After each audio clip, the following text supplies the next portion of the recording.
How long does it take for a new animal species to evolve?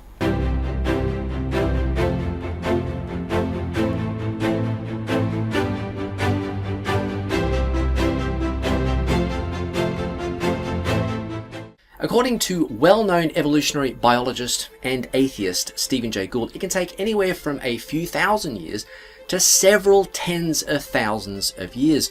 A very conservative estimate given Gould's punctuated equilibrium evolutionary model.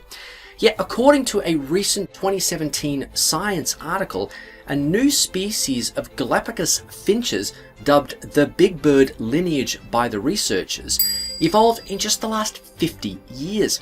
Commenting on this article, Princeton news writers said, researchers previously assumed that formation of a new species takes a very long time, but in the big bird lineage it happened in just 2 generations. So why is this important for young age creationists? Well, according to the young age creationist model, most of our modern land-dwelling animals diversified from archetypes that flourish right after the flood just about 5,000 years ago. And the problem is that the microevolutionary mechanisms that we see working today can only with great difficulty account for those changes. Natural selection, for example, is just too slow. And this is why this research is so interesting. For the most part, this new species of finch is the product of hybridization and not natural selection. So here's what happened.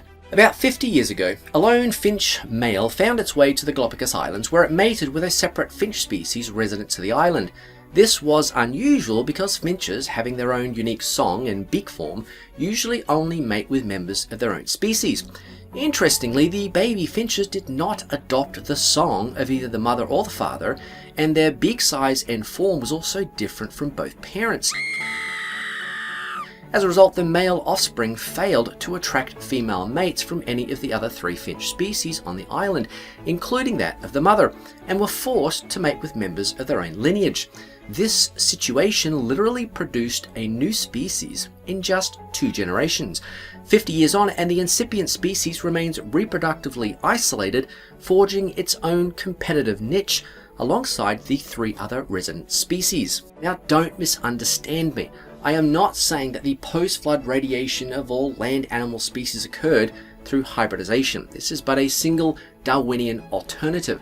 As it turns out, scientists are finding more and more biological mechanisms of change that bypass the slow and gradual rates of microevolutionary change usually associated with natural selection and other traditional methods of adaptationism.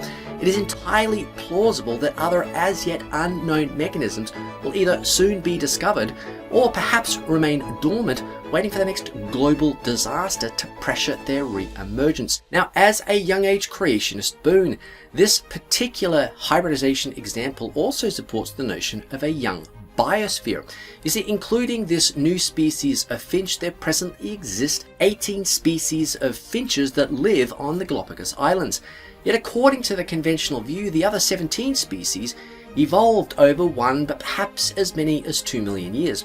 Using the more conservative number, that's the evolution of 1 finch species about every 58,000 years. Yet using empirically based science, we now know that finch species can evolve in just 50 years. Now, I don't know about you, but I think it is much more plausible, given the scientific data, to believe that the other 17 species diversified from a pair just a few thousand years ago. So that's all from me, Ken Coulson here at Creation Unfolding. Look, if you thought this video was helpful in any way, then please go ahead and pound that like button, subscribe and ring the bell while you are there.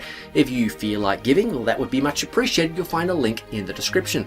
And as always, I'm asking for prayer, so if you could spend just a few seconds even and pray for me right now, that would be much appreciated. Thank you. Goodbye.